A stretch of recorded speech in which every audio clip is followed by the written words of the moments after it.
átomos. Estos átomos se van a agrupar,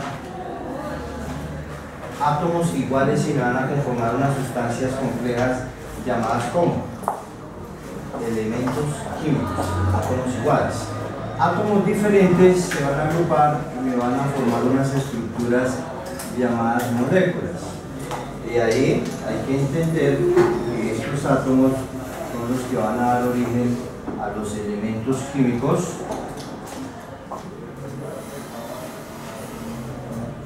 y las moléculas nos van a dar pie o nos van a formar los compuestos químicos. Estas moléculas inicialmente se empezaron a reorganizar y nos dieron origen a unas estructuras llamadas organelos, que más tarde serían los organelos celulares, los cuales dieron origen a unas primeras células que son las menos evolucionadas, que se llaman como procarióticas. Esas células procarióticas evolucionaron y nos dieron origen a unas células un poco más complejas, más evolucionadas, llamadas células eucarióticas. Estas células eucarióticas van a estar formadas por un núcleo definido, por una membrana nuclear, y en ese núcleo vamos a encontrar una sustancia que contiene todas las características hereditarias, que se llama ¿cómo? Contiene toda la información genética. Se llama cromatina. ¿Listo? Ahí es donde va a estar todo el material genético. Esta cromatina, en los momentos de formación celular y de maduración, va a constituir unos organelos que se llaman cromosomas. Estos cromosomas van a ser los organelos encargados de contener y de transmitir las características hereditarias. Por lo tanto, esos cromosomas van a estar constituidos por unas partículas que son las que van a contener la información genética de una sola característica. Esas partículas, ¿cómo se llaman?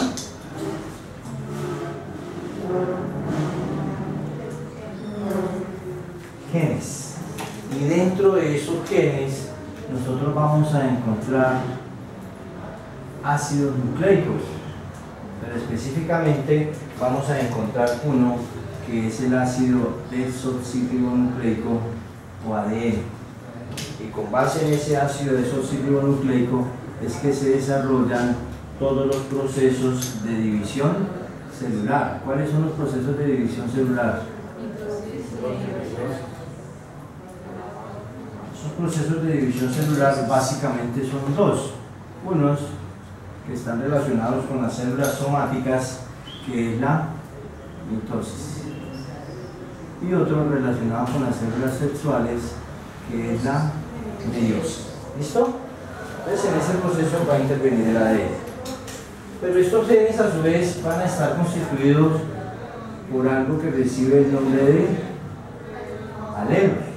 Entonces vamos a entender que estos genes me van a representar a mí básicamente lo que es una característica.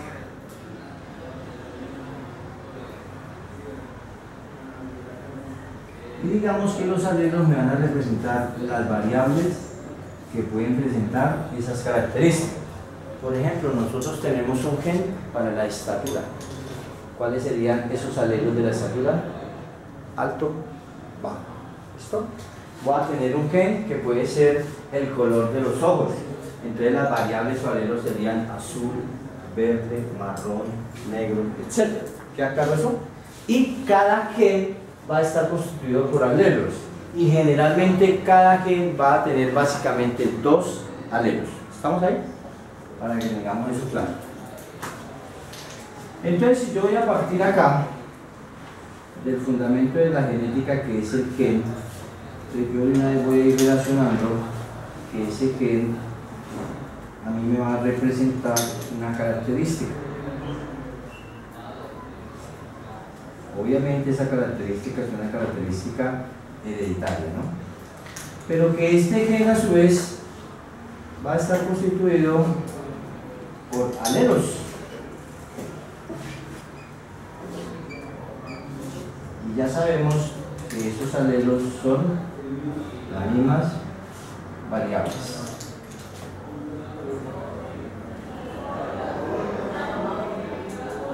Y que generalmente estos alelos van a ser 2. ¿Listo? Generalmente vamos a tener acá el alelo 1 y el alelo 2. Y que dentro de esos alelos va a haber uno que va a ser de carácter dominante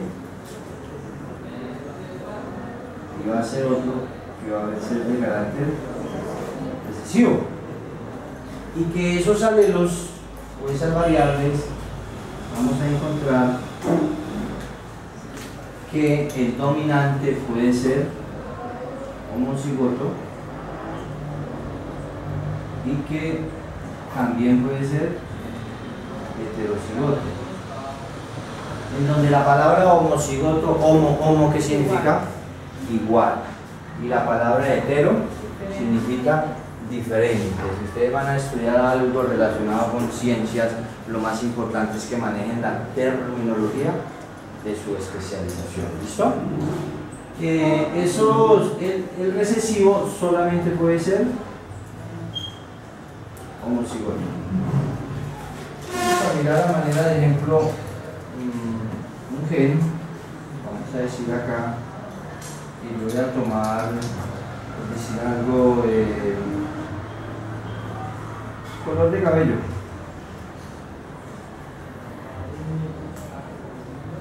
Y vamos a decir que ese color de cabello puede ser pongámosle negro y pongámosle café o marrón.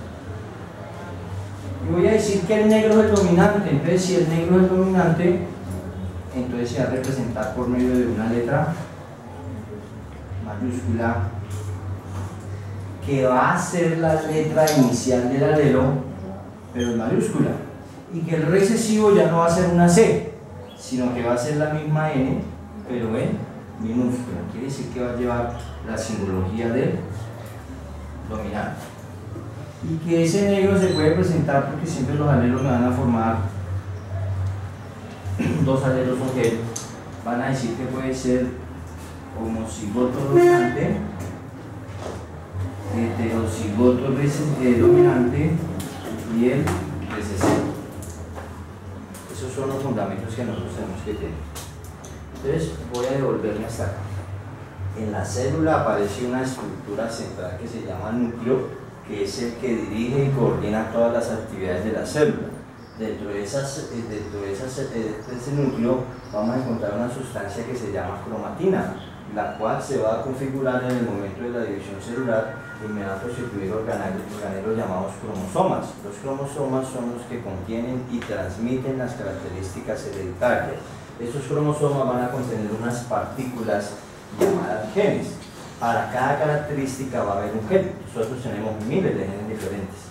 Ese gen va a estar conformado básicamente por ácido desoxirribonucleico, que es el que tiene la información genética, el cual va a participar en la división celular tanto de mitosis como de meiosis. Pero a la vez cada gen, que es una característica, va a tener dos variables y cada una de esas variables se llaman alelos. ¿Listo? Si yo miro esos alelos, generalmente por cada gen van a haber dos, alelo 1 y alelo 2, en los cuales uno va a ser dominante y el otro va a ser recesivo. Si nosotros miramos a manera de ejemplo la característica color de cabello, ese va a tener dos alelos, que en este caso serían negro y café. Suponiendo que el negro es el dominante, entonces lo vamos a representar con la primera letra en mayúscula, que me va a representar la palabra o la variable negro. La otra sería el café. Lo representamos con la mayúscula, el dominante, con la minúscula, el recesivo, pero la misma letra del dominante. Que este dominante puede ser homocigoto, es decir, las dos letras mayúsculas, o puede ser heterocigoto, diferentes, una mayúscula y una minúscula, pero que este sigue siendo negro, porque es dominante. Y la única posibilidad de que sea recesivo es de que sean las dos letras del recesivo, es decir, las dos letras minúsculas. Para poder entender lo que vamos a hacer, es necesario mirar algunas definiciones. Por ejemplo, nosotros vamos a trabajar algo que se llama GP. Y vamos a decir que esta es la generación parental. ¿Qué significa la generación parental? Padres. Son los padres, es donde vamos a iniciar el proceso. Nosotros vamos a tener una F1. F1 va a ser la filial 1 o va a ser la primera generación. En el caso de nosotros, ¿cuál sería la primera generación? Los hijos. ¿Eso? Aparece una filial 2. Filial 2. Que viene a ser la segunda generación. Para nosotros esta segunda generación vienen a ser los nietos. Y así sucesivamente 3, 4, 5. Vamos a tener en cuenta dos términos supremamente importantes, que es el genotipo y es el fenotipo. Cuando nosotros hablamos de genotipo, vamos a hablar que es la carga genética. Y esa carga genética la vamos a representar por los alelos en letras. Negro heterocigoto y el recesivo. Así se va a nombrar el genotipo en esos términos. Y el fenotipo es la manifestación ¿de quién? Del fenotipo. Entonces yo en el fenotipo ya no voy a hablar de NN, sino voy a hablar de ¿qué? Cabello negro y cabello café en este caso. ¿Listo? Ese sería el fenotipo. Vamos a trabajar una simbología que es esta y es esta, en donde la primera figura me representa el sexo femenino y la segunda el sexo masculino. ¿Por qué? ¿De dónde viene eso? ¿Quién sabe? ¿Es un dibujito? Sí, porque este es el femenino y porque este es el masculino. Alguna vez una profesora me explicaba que porque era la representación de los órganos de reproducción, o sea, el de allá es como el pene y el de allá acá es como el útero y los ovarios. A ver.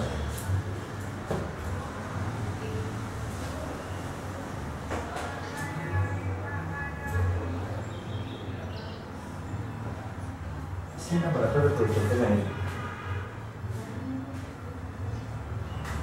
Vagina, útero, trompa de falopio y ovario. No le veo como mucha similitud, ni tampoco esto con el pelo. O sea, pues no comparto esa teoría. Esto viene de historia. En Roma, en las épocas de Jesús, que era lo que nunca podía faltar en una diosa, en una princesa, el bendito espejo. Ustedes ven todos esos programas de Jesús y las princesas siempre tenían su espejo. ¿Y cuál era la forma del espejo? Es el de agarrar. Y ustedes lo ven, todavía hoy en día ven esos programas así. Y este es el escudo de los guerreros. Este representa el sexo femenino, este representa el sexo masculino, que ya después representa cada uno de los órganos, como dicen, pero eso ya es de como mitología, ¿sí? Que vienen los símbolos. Más o menos eso es lo que nosotros debemos de conocer frente al trabajo que vamos a realizar. ¿Listo? ¿Puedo borrar?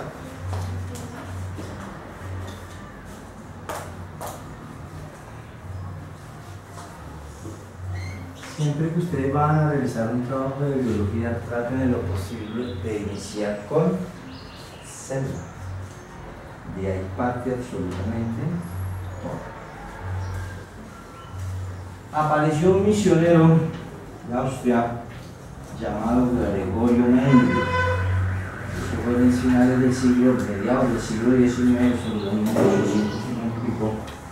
él empezó a hablar de cómo se transmitían las características hereditarias. Gregorio Mendel es considerado hoy en día el padre de la genética. Y más o menos un siglo después, 100 años después de él haber iniciado sus estudios y haberlos culminado, fue que se retomó los estudios de él para empezar a trabajar lo que es la genética. Entonces Gregorio Mendel lo primero que hizo fue determinar con qué especie iba a trabajar. Y trabajó con unas plantas que se llaman guisantes. ¿Alguien sabe cuáles son los guisantes? Los guisantes son las mismas arvejas que nosotros conocemos, y dentro de esas arvejas se miraron específicamente porque podría estudiarse algunas características. Dentro de esas características, la que más llamaba la atención era el color de la semilla. ¿Y ese color de la semilla cómo puede ser? Amarillo y verde, y esos serían los alelos, y este sería el gen. También miró la textura de la vaina. Entiéndase por vaina como en donde se aloja algo, donde se guarda algo, no las espadas, donde el estuche donde se guarda la espada es una vaina. La vaina es la cáscara, en donde se depositan las semillas. ¿Listo? Esa textura o vaina podría ser de carácter liso o rugoso. Y él empezó el trabajo con esos dos genes y con esas dos características. ¿Aló? ¿Qué necesita?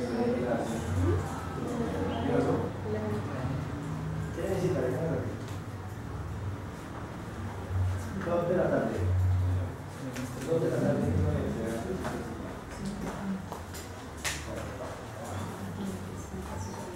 Bien. Él llegó y cogió, dijo, bueno, vamos a ver, eso no es un trabajo de 8 días, ni de 15 días, ni de un año, sino es un trabajo de años. Él empezó a purificar las especies. Él empezó a seleccionar plantas, a seleccionar, de tal forma que sean solamente plantas con semilla amarilla. Y en otro lado empezó a seleccionar y a trabajar y a cruzar y a trabajar solamente semillas verdes. Entonces él dijo, bueno, hasta que consiguió eso, dijo, vamos a iniciar con una generación parental de cepa 100% pura. Es decir, todas eran verdes o todas eran amarillas. Él llegó, de acuerdo a los estudios que dijo, llegó y seccionó sexo femenino, sexo masculino, y dijo, bueno, de acuerdo a los cruces que yo he hecho, he determinado que como la mayoría han sido semillas amarillas, eso me da a entender que el dominante es el color amarillo. Por lo tanto, él lo representó con la letra A. Por lo tanto, el color verde era minúsculo.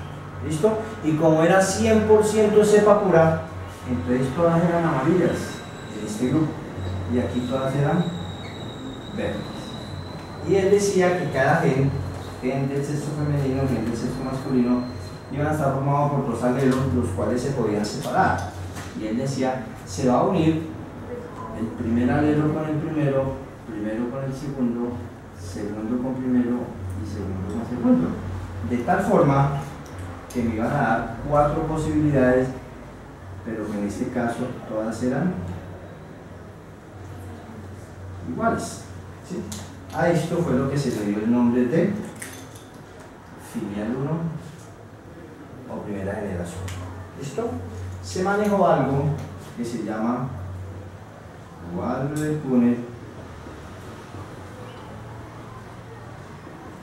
en el cual él separaba los alelos. Esto lo vamos a utilizar sobre todo con 2 características, pero hagámoslo aquí para irlo entendiendo.